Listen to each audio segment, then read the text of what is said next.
a by 2 is equivalent to b by 3 is equivalent to c by 5.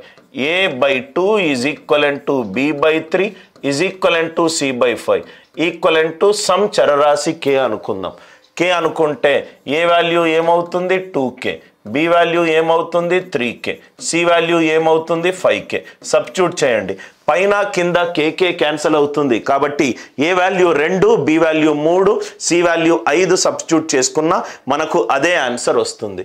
So 4 into a value ఎంత 2k plus 3 into b value ఎంత 3k minus c అంటే ఎంత 5k divided by b value ఎంత 3k.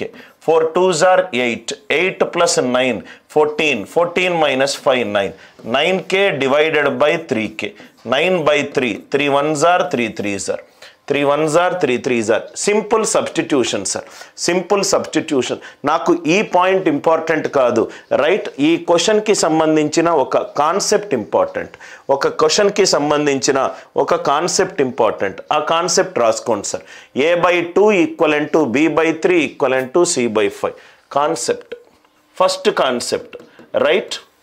a పెరిగినప్పుడు b కూడా పెరుగుతుంది, ఏ పెరిగినప్పుడు B కూడా పెరుగుతుంది, రైట్? ఎగ్జాంపుల్స్ ఏంటంటే సపోజ్గా రైట్ డిస్టెన్స్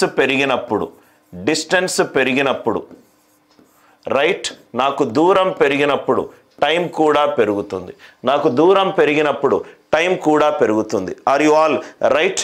వర్క్ ఎక్కువ ఉన్నప్పుడు, నా దగ్గర పని ఉన్నప్పుడు రైట్ నా దగ్గర ఎక్కువ రోజులు కూడా పడుతుంది, ఎక్కువ పని ఉంటే ఎక్కువ రోజులు పడుతుంది.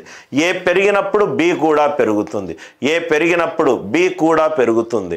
అంటే ఏ అనేది proportional to B, direct proportional. A పెరిగినప్పుడు బి పెరుగుతుంది, ఏ తగ్గినప్పుడు బి తగ్గుతుంది.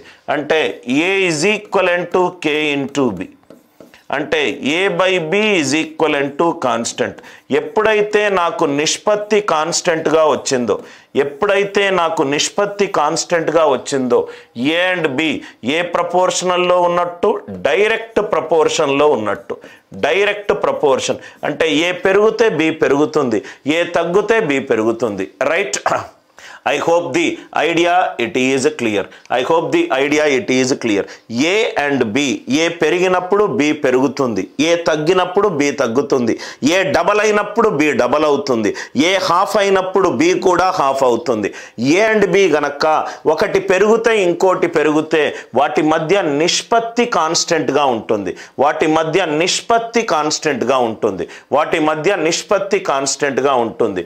ఎక్కువ దూరం వెళ్ళాలి అని అంటే ఎక్కువ టైం పడుతుంది, నాకు ఎక్కువ పని ఉంటే ఒక టైంలో కంప్లీట్ చేయాలి, రైట్? నా దగ్గర కొంతమందే మనుషులు ఉన్నారు కాబట్టి ఎక్కువ పని ఉంటే ఎక్కువ రోజులు పడుతుంది, ఎక్కువ పని ఉంటే ఎక్కువ రోజులు పడుతుంది.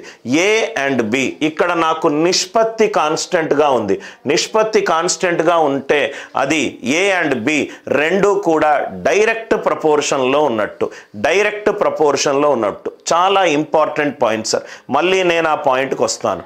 I hope concept it is clear.